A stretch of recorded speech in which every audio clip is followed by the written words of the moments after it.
But let's start with our current president, Joe Biden. First of all, Joe Biden continues to work. He is somebody that I've said this before, that when history continues and they write about Joe Biden in the history books, they're going to write about Joe Biden as being one of the best presidents that this country has ever seen, period. And I know, Nancy Pelosi was on an interview one time and some people were saying jokingly, we're going to, wanted to put Joe Biden up on Mount Rushmore. Now, again, all right, if you want to argue with me whether or not he should be on Mount Rushmore, I'm not even going to try to have that argument. I'm not going to tell you that he needs to be on Mount Rushmore, but I will tell you that Joe Biden will be looked back as one of the best presidents in the United States of America. He did a phenomenal job. I'll answer those questions later on why I think he did. But, first, just recently, and this is something that he had worked on prior to, but now it is coming to fruition. The Medicare cut deals, or Joe Biden has just he worked out a plan with a lot of the pharmaceutical companies to lower their prescription costs, and now we have an idea of what a lot of these would be. The announcement caps Democrats' decades-long push to let the government negotiate directly with manufacturers with Joe Biden. And again, a lot of people have said they were going to do this, and Joe Biden actually did it. He actually came through with this. And a lot of these prescriptions that had been negotiated, I want you to listen to the differences between what they cost and what they're going to cost. The Jardiance is a diabetes drug. It is down 66%, down to $197. Another diabetes drug, Dwanivia. I'm sorry, and you guys might know these better than I do, but it is a 79% discount, down to $113. And Tresto, it is a heart drug that is now $295. That's a 53% discount. Eliquis is a very popular one. I know a lot of people are on Eliquis because it's one of the blood thinners. $231, down 56%. And the list goes on. And this is just the beginning. So, the things that he has done over the years in just a short period of time, the fact that it's been literally ignored. I mean, it's been basically ignored, except for the people who truly follow this stuff. But it has been ignored, and it is not given the credit that it deserves. Joe Biden deserves way more credit as a president, and fortunately / unfortunately, he's going to get it, but it's going to come at a time that is later than he deserves it. And that's why if people were really in tune with everything on how things work, on what's going on, what Joe Biden did, if you really cared, instead of just your gut feeling or just what you want to believe, if you really cared what was going on, then Joe Biden would have easily beaten Donald Trump. Easily. I still contend that he would have beaten Donald Trump. There's absolutely no question in my mind he would have beaten him. Now, from this point until the election, we might have been holding our breath a little bit. We might have been, even me would have been, please don't say anything a little bit off, because unfortunately, if Joe Biden says something a little bit off, the press explodes and they want to cover it like it is the worst thing that has ever happened. Donald Trump, obviously, we already know he can say whatever he wants. He can sound as goofy as he wants. He could talk about Hannibal Lecter and sharks and boats and electricity and windmills killing birds and all that stuff. And people just laugh it off and go, that's Donald Trump for you. And they kind of give him a pass. And there has been this idea for years that is the Democrats that always got the pass in the media.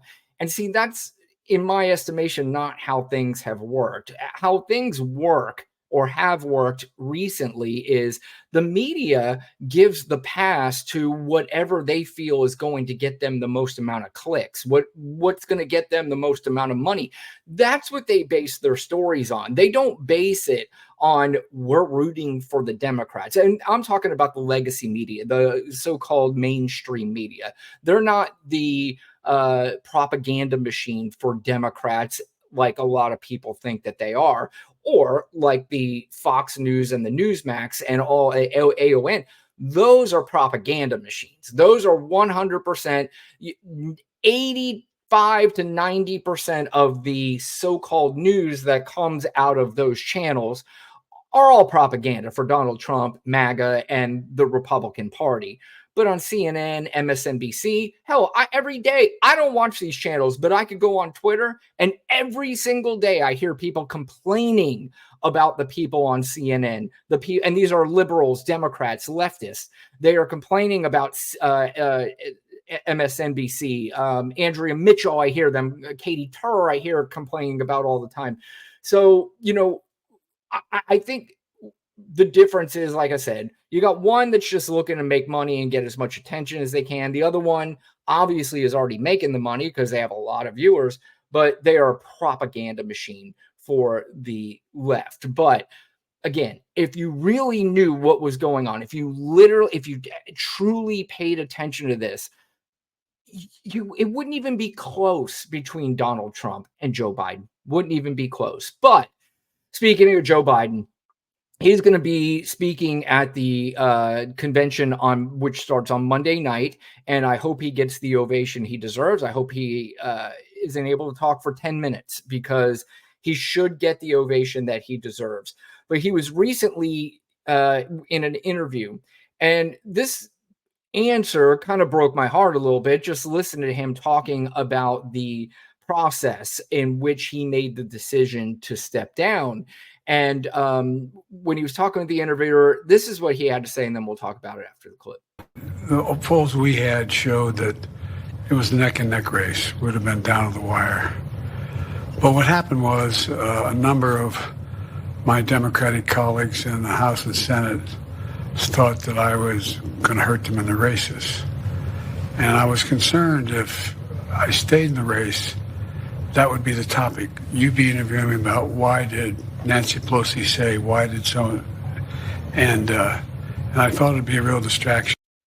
Yeah, again, A, that breaks my heart, but B, just for Joe Biden to say, look, if I'm getting enough people telling me that this could be a distraction in the race, even though I still think I win, I don't care what anybody says, I still think I win. But if you're saying that it's too much of a distraction, and even though I don't agree with you, I am going to do what you feel is the right thing for this, and I'm going to step aside because I don't want to be a distraction. I want the best for this country. I want the best for this party. And just for him to be able to do that, I mean, I've got a bit of an ego myself. We all have got some sort of ego.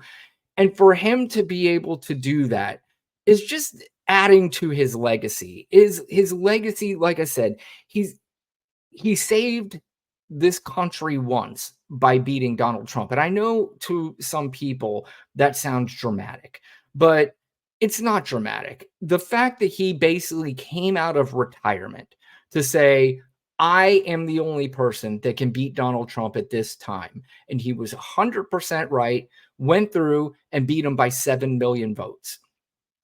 He goes on and has one of the most productive presidencies in the first 4 years ever. In the history of this country, one of the most productive 4 years in the history of this country from any president. And then even beyond, even in spite of that, people are telling him, you got to drop out. You had a terrible debate. You sounded old. You sounded like you were lost. No chance we can win. The polls were somewhat starting to prove that out. Leads were opening up. There were even some polls in New York where it was getting closer. It was freaking people out. But again, I think as time goes on, the American people do the right thing and they say, all right, two old guys, two people I don't want to vote for, but one's a danger to this country and the other one actually did some pretty good shit. So let's just bite our tongue and vote for the guy who did some pretty good shit. So I think that's what would have happened. But again, it may not have. So what we're seeing now and the complete 180 of at least the feeling of the Democratic Party for the most part is nothing short of astounding. But Joe Biden was with Kamala Harris today up on the stage. And this is now Joe Biden sort of in the I don't give a fuck lane anymore. He's just kind of knows it's over for him. But here's the other thing about Joe. Joe wants Kamala to win. Joe's going to back her. Joe is not going to sit in a corner and pout like a baby. Now, there are reports that there are some strife now between him and Obama, which there kind of was for a little while anyway, because Obama originally came out and backed Hillary over Biden when Biden was running, and Biden was his running mate. And that caused a little bit of a problem between those two. And then from the reports that Obama originally came out and said Joe Biden's the nominee, but didn't really fight for him after that, reports say got to Joe Biden a little bit. But at the end of the day, Joe Biden, just a good-hearted, good, decent man, and was a phenomenal president. But this is him with Kamala Harris today. They were both on the stage talking about policy, and they were talking about the future and the economy and all this stuff. But this was his plan for Project 2025. You may have heard about the MAGA Republican Project 2025 plan. They want to repeal Medicare's power to negotiate drug prices. Let Big Pharma back to charge them whatever they want. Let me tell you what our Project 2025 is. Beat the hell out of them. I